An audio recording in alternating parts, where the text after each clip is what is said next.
This video, we're going to take a look at filters inside of QuickLink StudioPro and how you can use them to clean up or enhance your sources. So, let's get into it. To get started, select the source you want to adjust. In this example, I'm using a QuickLink Studio Caller. Once the source is selected, open the Filters panel at the bottom of the interface. This will show you the available filters for that specific source. Some sources have both audio and visual properties, like this one, so you may see the audio filters and effect filters. If a source doesn't include audio, the audio filter section will simply be unavailable.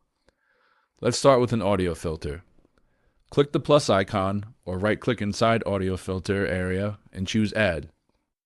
I'll add gain for this example. Once it's applied, you may notice the audio levels change immediately. Now let's take a look at the effect filters.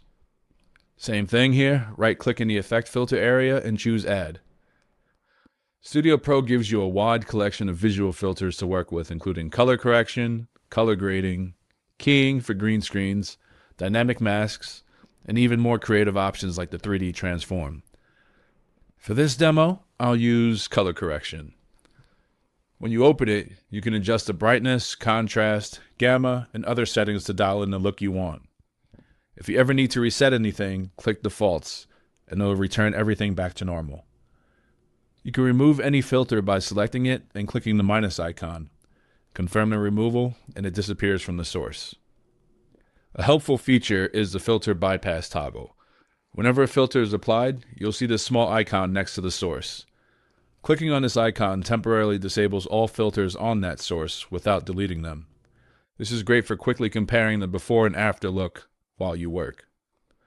When you turn the bypass off, all your filters reactivate instantly. That's a quick look at how filters work inside of QuickLink StudioPro.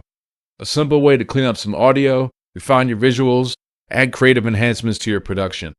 For more tutorials, visit our YouTube channel or head over to support.quicklink.tv. I'll catch you in the next one.